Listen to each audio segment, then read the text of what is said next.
Assalamualaikum warahmatullahi wabarakatuh. Ya, kembali lagi di podcast Dikmas episode 5. Perkenalkan dulu, saya host dan nama saya Muhammad Rafi Bungaran dan ini co-host saya saudara Zaki Mubarak. Nah, dan kita kedatangan tamu hari ini. Mungkin jarang orang tahu kalau dia pernah ikut lomba karate tingkat Jordan. Dan qadarullah dia juara 2, runner up ya. Dan dia juga kemarin sempat juara puisi yang dilaksanakan oleh Seboga. Tepuk tangan dulu dong. Dan kami perkenalkan tamu undangan kita. Dia selain bisa karate, dia juga biasanya menulis di buku LPI ya, Lingkar Pena Irbit, seperti yang sebelumnya. Mari saya perkenalkan kepada tamu kita, kepada Mas Jamaluddin untuk memperkenalkan diri. Hai, nama saya Jamaluddin Mustafa dari Palembang. Sekarang tahun keberapa Mas? Tahun ketiga. Jurusan apa? Untuk sini jurusan Usuluddin. Nah, teman-teman, jadi Mas Jamal ini kalau kita lihat di buku Gen Z ngomongin Gen Z, beliau menulis tentang seputar etos kerja. Betul Mas? Ini cakupannya etos kerja ini hanya untuk Gen Z saja atau ada gen sebelumnya? Untuk di buku ini, terus untuk Gen Z sesuai dengan temanya, Gen Z ngomongin Gen Z. Oke. Tapi bisa juga digunakan untuk umum. Mungkin Mas Jamal bisa jelasin kenapa ngambil tulisan ini nggak? Mungkin kan teman-teman Irbit ini pengen tahu nih, apakah terinspirasi dari karena kita rata-rata itu Gen Z atau dari pengalaman Mas Jamal sendiri? Mengapa saya mengambil tulisan ini? Karena kita musyawarah dari tim LPI, yaitu Wadah Lingkar Pena Irbit. Kita diskusi bersama tim-tim dari LPI, membentuk suatu buku kan. Nah, ditentukanlah dari rapat itu tema-temanya, dan kemudian saya mendapatkan bagian ini. Kebetulan tema yang berhubungan dengan saya mengenai Gen Z. Saya ngambil etos kerja dari Gen Z. Dan saya melihat terdapat sebuah peluang yang besar untuk generasi kita, generasi Gen Z, untuk maju di dalamnya. Dan harus kita ubah dari etos kerjanya terlebih dahulu. Kita memperlihat permasalahan yang terjadi sekarang. Mungkin bisa dibuka dulu Mas, apa sih inti dari tulisan itu tuh, hal-hal yang menarik yang mungkin teman-teman itu ingin tahu sebenarnya, tapi mungkin ada yang belum baca. Jadi mungkin bisa teman-teman dengar setelah ini. Dari buku Gen Z ngomongin Gen Z, terutama di sub atau di chapter bagian tulisan saya, yaitu tulisan tentang etos kerja Gen Z. Di situ menjelaskan mengenai tuduhan terhadap Gen Z, yang mana itu Gen Z bisa dibilang generasi yang paling malas, atau generasi yang produktivitasnya rendah, atau generasi Gen Z juga dicap setiap kali tidak mempunyai kualitas dan kapasitas yang mumpuni. Seperti itu. Nah, di situ ntar dijawab semualah tuduhan-tuduhan itu. Bisa jadi benar, bisa jadi salah. Berarti hal utama yang Mas Jamal kemukakan di tulisan ini tuh untuk mendukung dari diri kita sendiri mungkin ya. Ya, betul, tepat. Teman-teman Gen Z semua ya. Bagaimana tuduhan-tuduhan itu ternyata mungkin banyak salahnya ya, atau gimana, itu mungkin bisa dijelasin. Tuduhan tersebut tidak sepenuhnya benar dan tidak sepenuhnya salah. Salah satu di buku itu terdapat sebuah isi yang mengatakan bahwa generasi Z, 64% perusahaan itu menolak generasi kita. Mengapa demikian? Karena mereka menganggap bahwa generasi kita itu generasi yang pemalas. Pernyataan ini tidak sepenuhnya benar dan tidak sepenuhnya salah. Mengapa demikian? Karena perlu kita ketahui bahwa faktanya untuk saat ini tongkat komando kepemimpinan Gen Z itu dipegang oleh generasi sebelum kita. Perlu abang-abang ketahui sesuai dengan sunatullahnya, senior itu selalu merasa lebih baik pada junior. Nah, hal itu pun pernah dialami oleh generasi sebelum generasi Z, yaitu generasi milenial, yang mana pada saat itu mereka baru mulai masuk dunia kerja. Mereka pun sempat dicap sebagai generasi yang malas, generasi yang tidak produktif. Namun begitupun sebaliknya, ketika mereka sudah menengah menjadi senior, mereka akan melanjutkan kepada juniornya. Dan kemungkinan generasi kita akan melakukan hal sama seperti itu kepada generasi alpha. Nauzubillah ya. Soalnya kan udah perkembangan zaman yang semakin maju, sebenarnya hal-hal kayak gitu bisa kita hindarin ya. Iya. Apalagi dengan ada tulisan ini kan mungkin kita bisa banyak belajar. Mm-mm. Tadi kan Mas Jamal bilang generasi kita kan berbeda, tiap generasi berbeda dalam dunia kerja. Nah, menurut Mas Jamal nih, apa yang bisa membedakan etos kerja Gen Z yang secara umum bisa kita lihat sekarang dengan generasi sebelumnya nih? Yang jelas utama adalah di mana kita tumbuh. Gen Z, generasi kita, kelahiran antara tahun 1996 sampai 2010 kan. Iya. Dan kita tumbuh di mana era teknologi, kemajuan teknologi dan komunikasi begitu pesat, tumbuh begitu besar, dan amat berbeda dengan generasi sebelumnya, di mana belum mengenal teknologi, belum sepesat sekarang. Dan itulah yang membuat perbedaan etos kerja. Mengapa demikian? Karena generasi kita nih, generasi Z, pikirannya lebih terbuka. Faktanya generasi kita nih pikirannya lebih freedom. Apa itu freedom? Kebebasan. Kita bebas dalam menentukan ideologi, kita bebas menentukan lifestyle, kita bebas menentukan, bahkan kita bebas menentukan barang dan jasa gitu, untuk mendapatkan barang dan jasa. Dan kebebasan inilah yang membuat pola pikir kita melebar, berbeda dengan generasi sebelumnya yang mengatakan, yang generasi sebelumnya yang cara mereka mengekspresikan diri masih melewat tulisan, puisi, sajak atau coret-coretan lainnya. Berbeda dengan kita yang mengekspresikan dirinya lewat media sosial.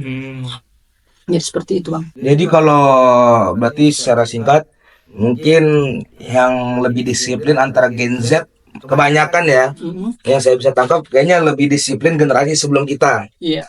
Kalau generasi Gen Z ini karena sudah apa-apa dimudahkan fasilitas teknologi, jadi membuatnya menjadi malas seperti itu. Betul sekali. Mungkin pertanyaan selanjutnya saya juga ingin bertanya, apa yang paling Mas Jamal cari nih dalam sebuah pekerjaan? Apa hal yang menurut Mas Jamal penting untuk mendukung etos kerja Mas Jamal kelak? Mas Jamal juga kan kemarin sempat bekerja ya, sempat jualan ya. Iya. Ya mungkin bisa dijawab. Kak, Saya sebagai Gen Z, mungkin sebagian besar Gen Z lebih mengutamakan pekerjaan kenyamanan. Seperti itu, Bang. Karena Gen Z itu lebih mengutamakan kenyamanan. Gen Z prinsipnya, pola pikirnya berbeda dengan generasi sebelumnya. Gen Z lebih menekankan hidup untuk bekerja, bukan bekerja untuk hidup. Mereka itu lebih menekankan lebih baik resign dari pekerjaannya, asalkan mendapatkan pekerjaan yang mereka sukai, mereka nyaman, dan penting nyaman, seperti itu. Berbeda dengan generasi sebelumnya yang lebih menekankan kepada finansial, kepada uang saja. Kalau generasi kita lebih kenyamanan sih. Tapi bukannya kalau seperti itu ya yang saya tangkap, bukannya akan merusak statistik data pekerja-pekerja di Indonesia. Kan dengan hal-hal kayak tadi kan asal resign, kemudian mencari yang nyaman terus, resign 4 kali contohnya ya. Itu kan akan memperburuk statistik pekerja-pekerja di Indonesia.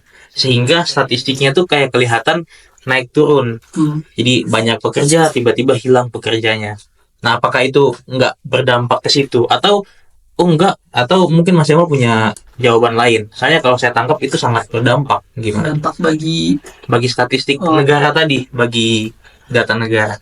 Memang faktanya begitu di lapangan. Kalau 40% pekerja Gen Z itu setelah dia resign dari pekerjaan lama, dia ke pekerjaan yang baru. Dia resign dari pekerjaan lama ke pekerjaan baru, 2 minggu kemudian dia resign lagi. Memang itu salah satu permasalahannya. berarti Gen Z ini banyak asal memotong kontrak ya. Kan rata-rata di pekerjaan pada umumnya, setiap pekerjaan itu kan ada kontrak, ya kan? Berarti kan kontrak minimal 6 bulan, tapi berarti karena kekurangan ini yang dimiliki Gen Z ini, karena mereka tidak suka pekerjaannya, asal tarik keluar, dicap juga sebagai generasi yang nggak setia dalam suatu pekerjaan. Iya, dulu saya juga pernah kakak saya kena denda dulu. Jujur kakak saya sendiri kena denda gara-gara asal tarik berkas, tarik keluar.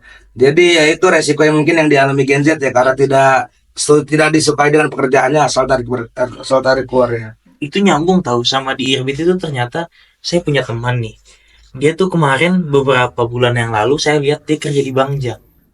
Terus tiba-tiba saya lihat lagi pindah ke Warcok, warung Ucok. Nah sekarang katanya buat warung lagi nih sendiri.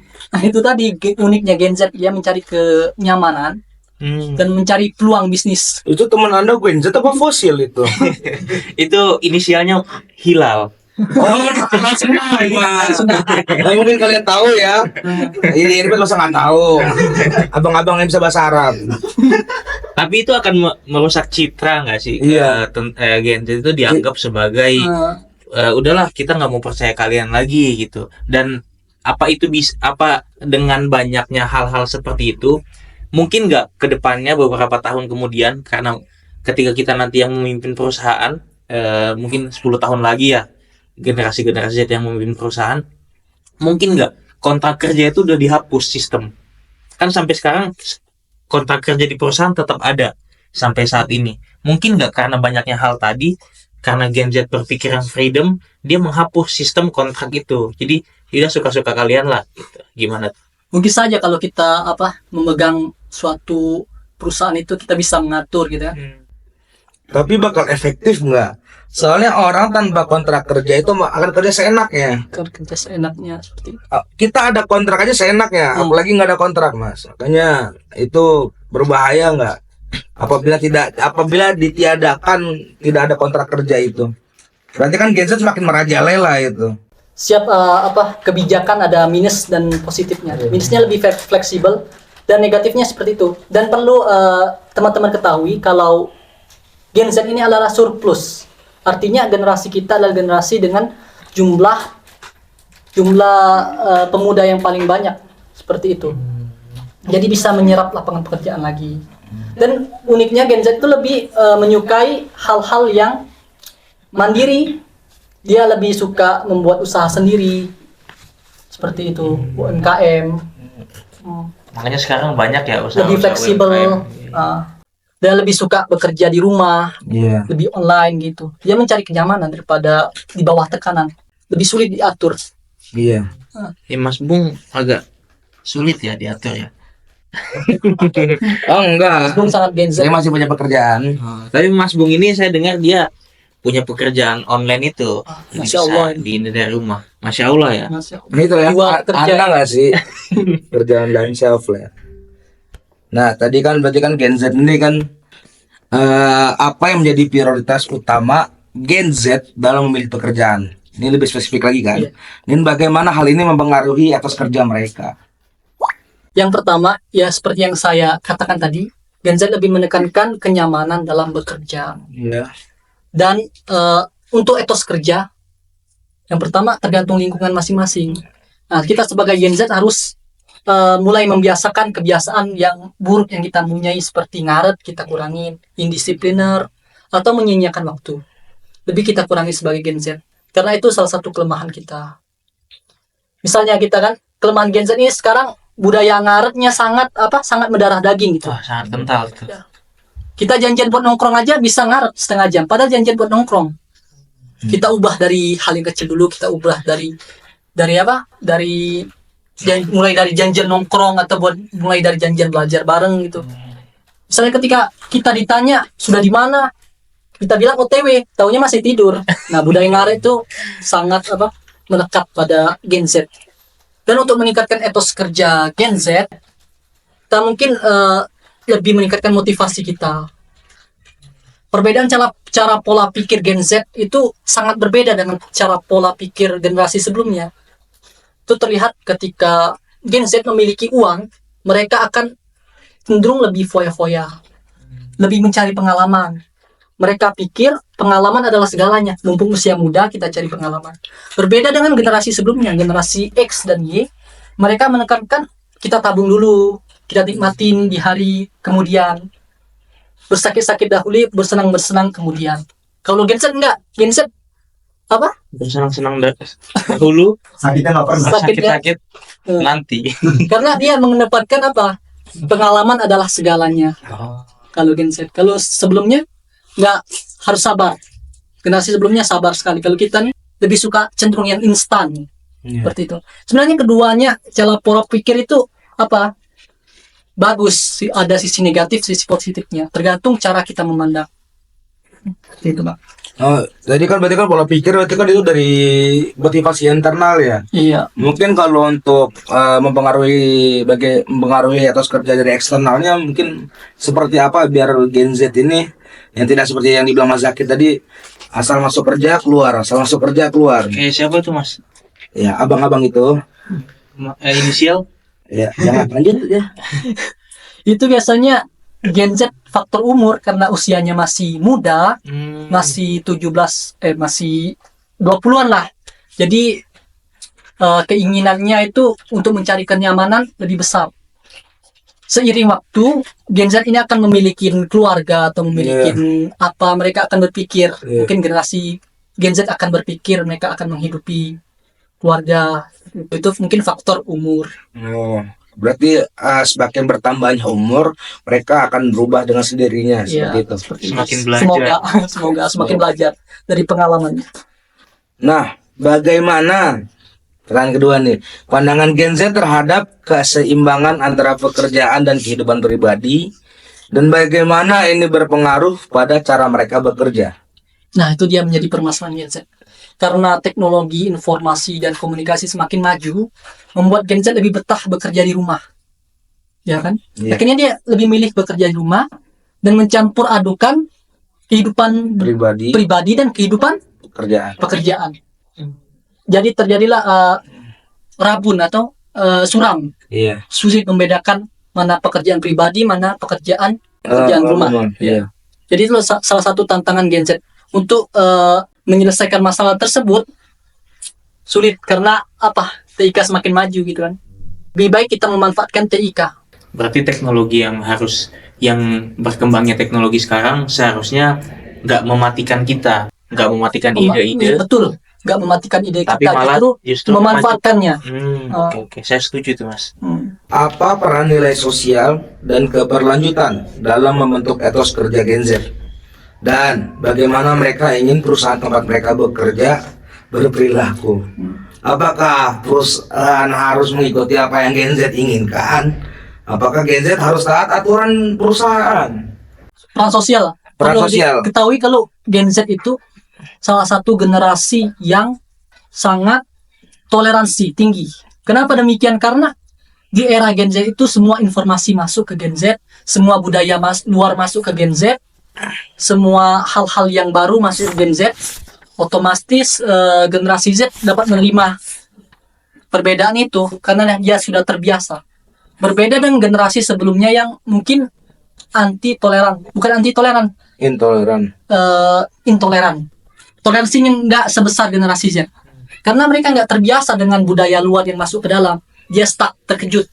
Kalau kita sudah biasa budaya-budaya barat yang masuk keluar, perbedaan suku agama itu sudah biasa, berteman gitu kan. Iya. Karena faktor informasi teknologi tadi. Jadi saya pikir Gen Z itulah yang paling simpatinya terhadap perbedaan itu paling besar, sosialnya paling besar.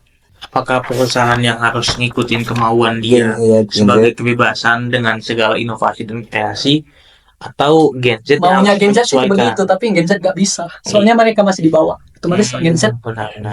harus mengikuti perusahaannya. Iya. Itulah kalau mereka nggak tahan, mereka resign, cari yang baru. Apakah Gen Z itu lebih suka bekerja secara individu atau dalam tim? Apa alasan dibalik preferensi tersebut? Kan Mas Jamal ketahui Gen Z sudah banyak teknologi tinggi kan sekarang, dan mereka banyak, kita ketahui Gen Z ini sering bekerja individu. Nah, apa pandangan Mas Jamal? Menurut Mas Jamal nih, Gen Z ini lebih suka bekerja secara individu atau dalam tim? Gen Z fleksibel. Bisa dari individu, bisa tim. Oke. Karena mereka sudah terbiasa. Nah, kan fleksibel ini kan nggak bisa, pasti ada salah satu nih. Ada salah satu 549 di satu ya. Antara dia individunya lebih kencang atau dalam tim, yang menurut Mas Jamal lihat. Kan banyak kan, kita kan mungkin lahiran tahun 2000-an. Kan kita bisa ngeliat angkatan tahun 96 sudah mulai kerja dan mereka masuk Gen Z juga. Atau Mas Jamal mungkin punya kakak yang sudah bekerja, apakah dia lebih condong ke individu atau condong ke dalam pekerjaan tim? mungkin lebih condong ke pekerjaan tim, karena Gen Z itu terbiasa berbaur dengan apa? Dengan hal-hal yang baru, dengan orang-orang sekitar. Tapi kembali lagi, itu tergantung dengan situasi, wilayah, lingkungan. Gen Z di Korea Selatan berbeda kan Gen Z dengan di Indonesia. Iya, benar. Gen Z di Jepang berbeda dengan Gen Z di Amerika, berbeda. Jadi tergantung daerah wilayahnya. Tapi sebagian besar mungkin karena mereka sudah terbiasa kerjasama. Masya Allah sekali ya pemaparan dari Mas Jamal terkait tulisan Mas Jamal ini. Saya harap banyak teman-teman Gen Z itu yang lebih memotivasi diri sendiri untuk bekerja dan lain-lain. Mungkin saya mau minta satu closing statement dong dari Mas Jamal, untuk mungkin bisa lihat di kamera, untuk teman-teman Gen Z di luar sana yang mungkin akan memasuki dunia kerja ataupun lagi mencari loker dunia kerja. Mungkin bisa kasih satu closing statement. Untuk kita sebagai Gen Z, kita harus sadari bahwa generasi kita adalah generasi yang surplus, yang jumlahnya sangat besar. Generasi kita, generasi Z adalah generasi yang sangat diharapkan. Karena generasi Z adalah generasi ketika 2045, generasi kita adalah generasi yang paling matang, paling diharapkan untuk membangun Indonesia. Maka kita lebih membedahi diri, kita ambil sisi positif dari pendahulu kita, generasi X atau generasi Y, milenial. Kita ambil yang positifnya, kita buang yang negatifnya, kita kembangkan lagi kreativitas dan inovasi yang kita miliki, yang besar, yang ada di Gen Z.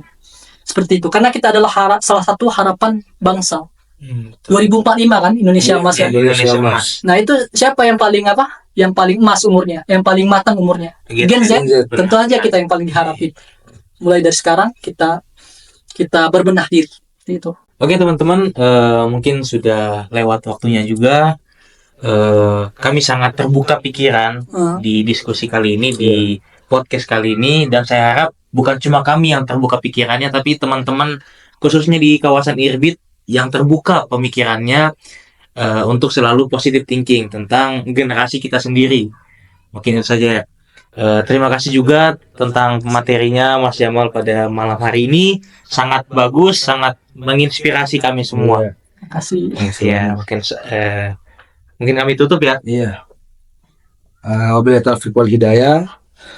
Assalamualaikum warahmatullahi wabarakatuh. Waalaikumsalam warahmatullahi wabarakatuh.